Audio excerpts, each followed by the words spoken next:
बातमी आहे मनसेच्या गुढीपाडवा मेळाव्याची। मनसेचा आज गुढीपाडवा मेळावा दादरच्या शिवाजी पार्क मैदानात पार पडतोय आणि त्यासाठी मनसेकडून जय्यत तयारी सुरू केली आहे। मनसेच्या पत्रिकेवर दोन्ही ठाकरेंचे फोटो असल्यानं दोन्ही बंधू एकत्र येणार का, तसंच आजच्या मेळाव्यात राज ठाकरे काय बोलणार याकडे सगळ्यांचं लक्ष लागले। त्याआधी मनसे अध्यक्ष राज ठाकरे यांनी सहपरिवार पाडव्यानिमित्त गुढीची पूजा केली आहे।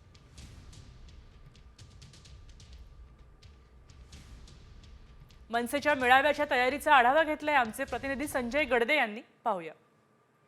कॉमस्कोर नुसार आता isakal.com आहे देशातील नंबर 1 ची मराठी न्यूज वेबसाईट। प्रत्येक अपडेटसाठी isakal.com ला नक्की भेट द्या। महाराष्ट्र नवनिर्माण सेनेचा गुढीपाडवा मेळावा आज दादर येथील छत्रपती शिवाजी महाराज मैदानात पार पडणार आहे। मनसेकडून या मेळाव्याची जोरदार तयारी सुरू आहे। सध्या मी उभा आहे दादर येथील छत्रपती शिवाजी महाराज मैदानामध्ये। आपण जर पाहिलं तर दादर येथील छत्रपती शिवाजी महाराज मैदानामध्ये मनसेकडून आहे ती मोठ्या प्रमाणात या ठिकाणी मेळाव्याची जोरदार तयारी सुरू आहे। मनसेच्या नेत्यांच्या देखरेखीखाली ही तयारी सुरू आहे। छत्रपती शिवाजी महाराजांचा जो अश्वारूढ पुतळा दादर परिसरातील त्या छत्रपती शिवाजी पार्क मैदानात आहे, या पुतळ्याच्या अगदी समोरच मनसेकडून जे आहे ते भव्य असं व्यासपीठ उभारण्यात आले नाही। या व्यासपीठावरती सध्या फुलांची जी आहे ती आरास करण्यात येत आहे आणि आपण जर पाहिलं तर स्टेजच्या दोन्ही बाजूला जे आहे ते मनसेकडून गुढीपाडव्यानिमित्त भव्य अशी आकर्षक गुढी देखील उभारण्यात आलेली आणि या स्टेजवरती आज सायंकाळी राज ठाकरे त्यांच्या सोबतच त्यांचे जे नेते आणि उपनेते असतील या व्यासपीठावर बसून या समोरच्या मनसैनिकांना मार्गदर्शन करणार आहेत। साधारणपणे 80,000च्या आसपास मनसैनिकांना बसण्याची या ठिकाणी व्यवस्था करण्यात आली आहे। कॅमेरा पर्सन विक्रम सह मी संजय गडदे, साम टीव्ही न्यूज, मुंबई। शिवतीर्थावरचं पूजन आणि मनसेच्या पाडवा मेळाव्याचा उत्साह नाशिकमधल्या मनसैनिकांमध्ये दुसरा पाहायला मिळतोय। हजारो मनसैनिक 700 ते 800 गाड्यांचा ताफा घेऊन मुंबईकडे रवाना झालेत। मनसे नेते दिनकर पाटील यांना देखील आजच्या पाडवा मेळाव्यात भाषणाची संधी मिळाली। याचाच आढावा घेतलाय आमचे प्रतिनिधी तबरेज शेख यांनी। महाराष्ट्र नवनिर्माण सेनेचा आज गुढीपाडवा मेळावा मुंबईला दादरमध्ये पार पडणार आहे आणि यासाठी राज्यातून कार्यकर्ते मुंबईला आता पोहोचत आहे। नाशिकमधून देखील हजारो कार्यकर्ते मुंबईच्या दिशेने आता रवाना होत आहे। आपल्याबरोबर आहे मनसेचे पदाधिकारी, आपण त्यांच्याशी बोलूया। कशी तयारी केलेली आहे मुंबई जाण्यासाठी? नाशिक शहर व जिल्ह्यातून जवळजवळ 700च्या पुढे गाड्या आहेत। पदाधिकाऱ्यांच्या गाड्या सोडून 7 ते 8 हजार मनसैनिक आज नाशिक जिल्ह्यातून निघत आहेत आणि हे सर्व शिवतीर्थावर राजसाहेबांचे विचार ऐकण्यासाठी निघणार आहेत। काय वाटतं, काय आज साहेबांचे काय कोणावर तोप दागणार साहेबांची?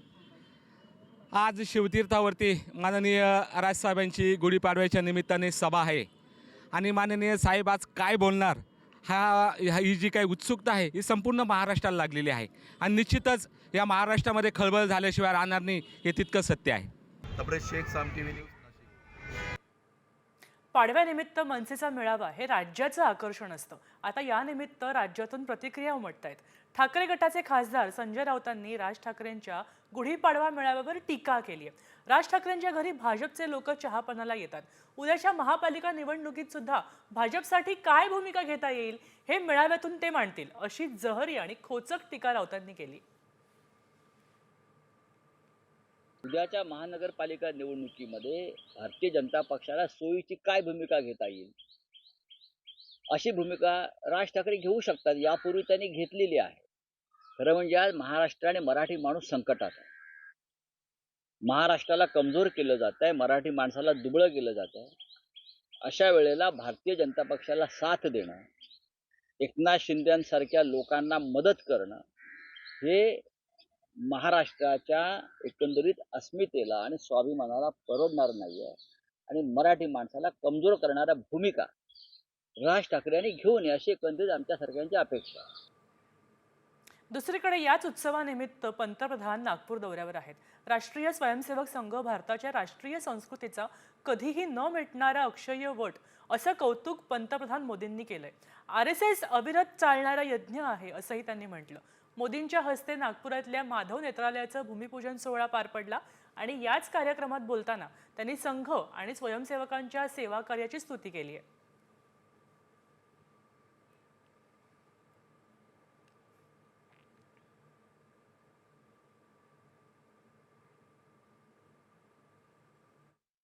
राष्ट्रीय स्वयंसेवक संघ भारत की अमर संस्कृति का आधुनिक अक्षय वट है।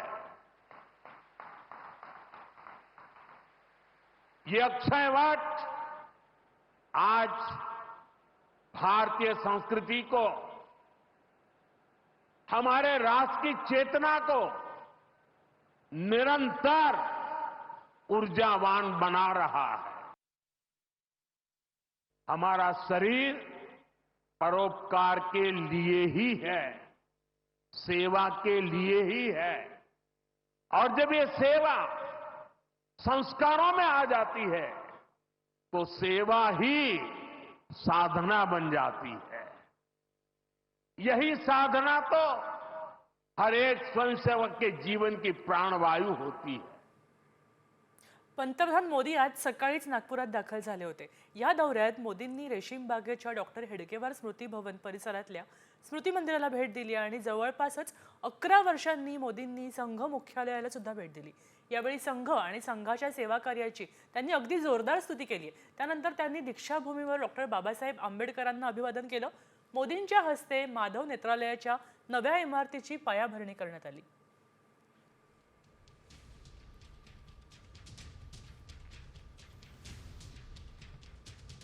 पंतप्रधान मोदी आज सकाळीच नागपुरात दाखल झाले होते। या दौऱ्यात मोदींनी रेशीम बागेच्या डॉक्टर हेडगेवार स्मृती भवन परिसरातल्या स्मृती मंदिराला भेट दिली आणि जवळपासच 11 वर्षांनी मोदींनी संघ मुख्यालयाला सुद्धा भेट दिली। यावेळी संघ आणि संघाच्या सेवा कार्याची त्यांनी अगदी जोरदार स्तुती केली। त्यानंतर त्यांनी दीक्षाभूमीवर डॉक्टर बाबासाहेब आंबेडकरांना अभिवादन केलं। मोदींच्या हस्ते माधव नेत्रालयाच्या नव्या इमारतीची पायाभरणी करण्यात आली।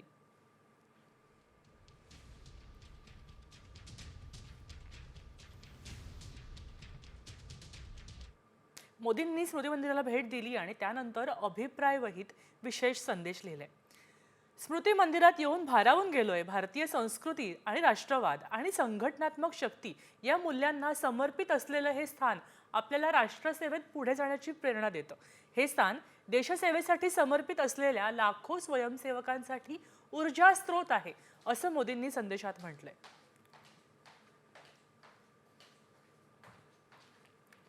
मोदींनी नागपुरामध्ये आज संघ मंदिरात भेट दिल्यानंतर एक संदेश लिहिला आहे अभिप्राय वहीमध्ये आणि त्यावर त्यांनी स्वतःची खाली सही सुद्धा केली आहे। स्मृती मंदिरात येऊन भारावलो असं ते म्हणाले। बीडमधल्या अर्धामसला गावातल्या एका प्रार्थना स्थळा परिसरामध्ये पहाटेच्या सुमारास एक स्फोट झाले। या घटनेने एकच खळबळ उडाली आहे। पोलिसांनी या प्रकरणात तातडीने तपासाला सुरुवात केली आहे। घटनास्थळी पोलीस दलाचे बॉम्ब शोधक पथक आणि फॉरेन्सिक टीम सुद्धा दाखल झाली आहे। या दरम्यान पोलिसांनी स्फोट प्रकरणात 2 तरुणांना ताब्यात घेतलंय।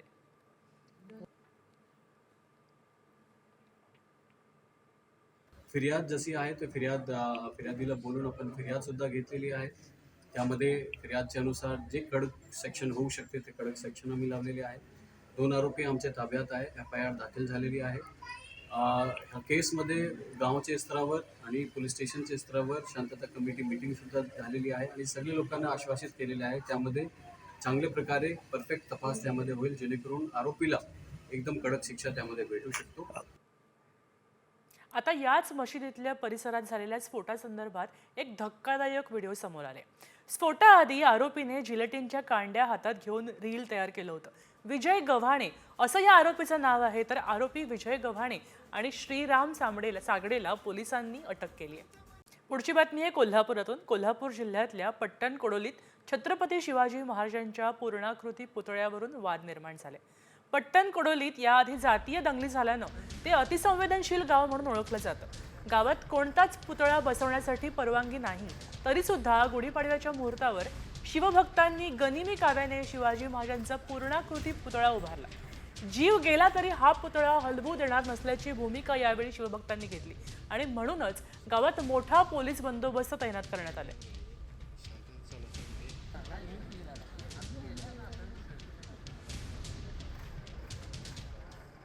बातमी आहे कोरटकर संदर्भातली। कोरटकरला न्यायालयाने 14 दिवसांची न्यायालयीन कोठडी आता सुनावली आहे। कोरटकर याचं वकील सौरभ घाग यांच्याकडून न्यायालयामध्ये जामीन अर्जावर 1 एप्रिल रोजी सुनावणी होणार आहे. तर कोरटकरच्या सुरक्षेत मात्र कसूर नको अशी सूचना कोर्टाने दिली आहे.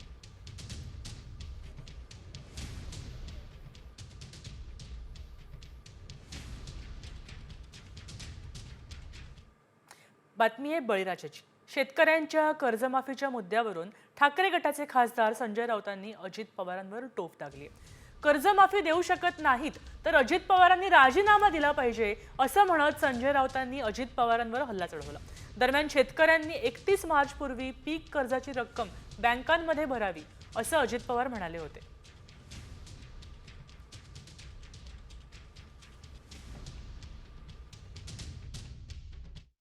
मी सभागृहात रिप्लाय देताना पण सांगितलं सगळी सोंग करताय का, पैशाचा सोंग नाही करताय. इथं बसणाऱ्यांना किती लोकांना वाटत नाही की माझं आता आहे त्याच्यापेक्षा माझं जास्त असावं, पण का नाही तर आपली आर्थिक परिस्थिती नाही म्हणून. परिस्थिती दुरून आम्ही पुढचे त्या ठिकाणी निर्णय घेऊ. आता तशा प्रकारची परिस्थिती नाही, त्याच्यामुळे या वर्षी पण पुढच्या वर्षी पण घेतलेल्या कर्जाचे पैसे भरा. आता अजित पवारांनी हात वर केलेले आहे.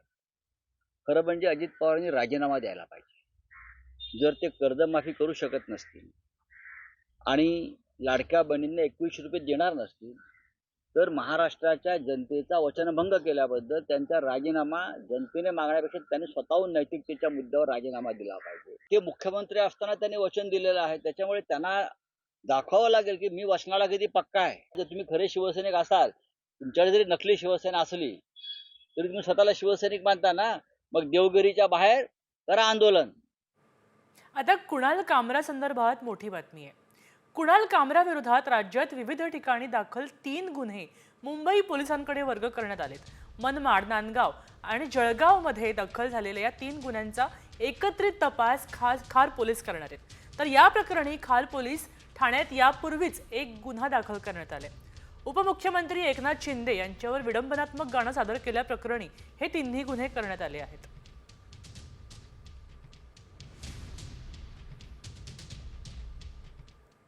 पुढची बातमी आहे राजस्थानच्या राज्यपालांबद्दलची. राजस्थानचे राज्यपाल हरिभाऊ बागडे यांच्या हेलिकॉप्टर अपघातातून थोडक्यात बचावलेत. पाली येथून उड्डाण करताच त्यांच्या हेलिकॉप्टरमधल्या काही मागच्या भागामध्ये स्फोट झाला आणि मागच्या भागातून धूर येऊ लागला. सुदैवाने पायलटने ते पाहिलं आणि मोठ्या हुशारीने त्यांनी सुरक्षित लँडिंग करून आणलं. ही सगळी घटना शनिवारी संध्याकाळी घडली आहे. राजस्थानमधल्या पाली येथे आयोजित एका कार्यक्रमात सहभागी झाल्यावर राज्यपाल जयपूरला परतत होते तेव्हाची ही घटना.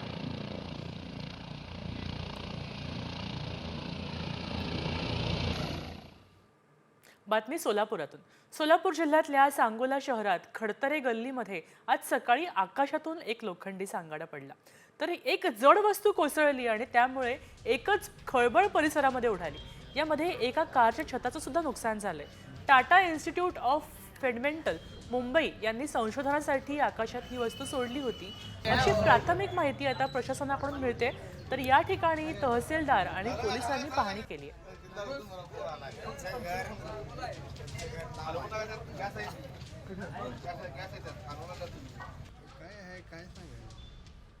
बातमी आहे ऐन उन्हाळ्याबद्दलची.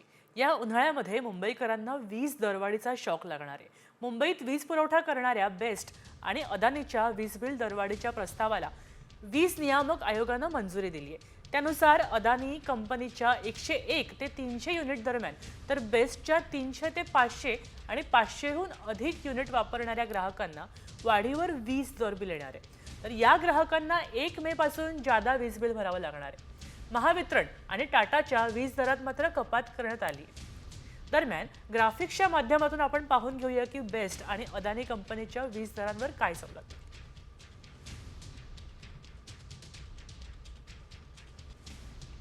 जुने दर आहेत 3.84 आणि नवे दर सुद्धा 3.84. तर 101 ते 300 चे जुने दर आहेत 7.43 तर नवे सुद्धा 7.43. 301 ते 500 युनिटसाठी जुने दर आहेत 11.53 तर नवे दर आहेत 11.91. 500च्या वर असलेल्यांसाठी जुने दर 13.70 तर नवे 14.11. 301 ते 500 साठी जुने दर 11.53 तर नवे दर 11.91 तर 500हून अधिक असलेल्यांसाठी 13.70 जुने तर नवे 14.11. नाकात नथ, डोळ्यावर गॉगल आणि नऊवारी साडीत महिला बुलेटवर स्वार. मुंबईत गुढीपाडव्याची क्रेझच न्यारी दिसते. डोळ्यांवर किंवा पदरावर दबंग स्टाईलनं लावलेला गॉगल, डझनभर बांगड्या घातलेला हात, बुलेटच्या हँडलवर अशा कडक लुक्समध्ये मराठमोळ्या तरुणी शोभायात्रेत सहभागी झाल्या आहेत.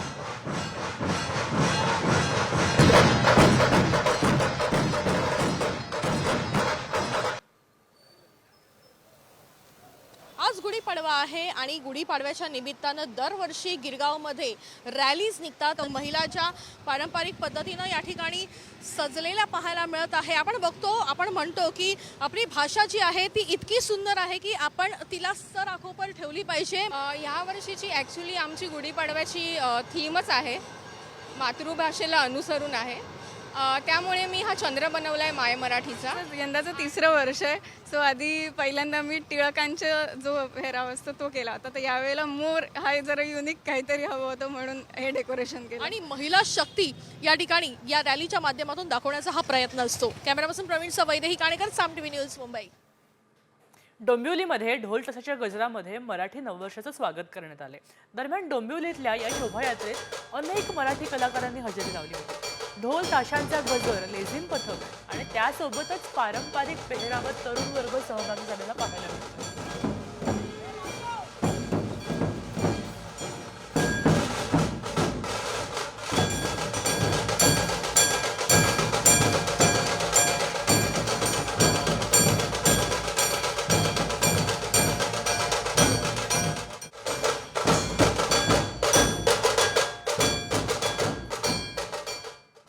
आता बातमी आहे तुमच्यासाठी महत्त्वाची. लाडकी योजनेप्रमाणेच 18 वर्षाखालच्या मुलांना महिन्याला 4,000 रुपये मिळणार असल्याचा दावा करण्यात आलाय. मुख्यमंत्री बाल आशीर्वाद योजनेअंतर्गत हे पैसे मिळणार असल्याचा दावा केल्यानं आता आम्ही याची पडताळणी केली. यावेळी काय सत्य समोर आलंय पाहूया. तुमच्या मुलांना दरमहा 4,000. लाडकीनंतर सरकारची मुलांसाठी योजना. व्हायरल मेसेज मागचं सत्य काय?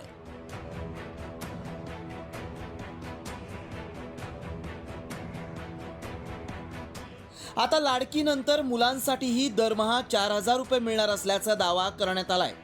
मुख्यमंत्री बाल आशीर्वाद योजनेअंतर्गत हे पैसे मिळणार असल्याचा मेसेज व्हायरल होतोय. त्यासोबत एक अर्ज आणि काय डॉक्युमेंट्स लागणार हे देखील पाठवलं जातंय.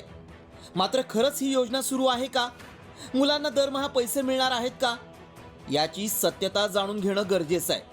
त्यामुळे आम्ही याची पडताळणी सुरू केली. त्याआधी मेसेजमध्ये काय दावा केलाय पाहूया. मार्च 2020 नंतर ज्या मुलांचे दोन्ही पालक किंवा दोघांपैकी एक पालक मृत झाला त्या कुटुंबातल्या 18 वर्षांखालील मुलाला मुख्यमंत्री बाल आशीर्वाद योजनेअंतर्गत दरमहा 4,000 रुपये मिळणार आहेत. त्याचे अर्ज प्रत्येक तहसील कार्यालयात उपलब्ध आहेत. हा मेसेज व्हायरल होत असल्यानं पालकांच्या मनात संभ्रम निर्माण झालाय. पैसे मिळत असतील तर ते कुणाला मिळतात? त्यासाठी काय अटी आहेत? असे अनेक प्रश्न उपस्थित झाल्यानं आम्ही याची पडताळणी सुरू केली. याबाबत अधिक माहिती अधिकारी देऊ शकतात. त्यांना मेसेज दाखवला आणि अधिक माहिती जाणून घेतली. त्यावेळी काय सत्य समोर आलं पाहूया. मुख्यमंत्री बाल आशीर्वाद योजनेचा मेसेज खोटा आहे. मेसेज व्हायरल करून दिशाभूल करण्याचा प्रयत्न आहे.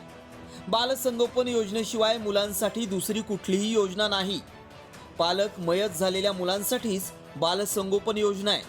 शैक्षणिक खर्चासाठी 18 वर्षांपर्यंत त्या मुलाला किंवा मुलीला 2,250 रुपये मिळतात.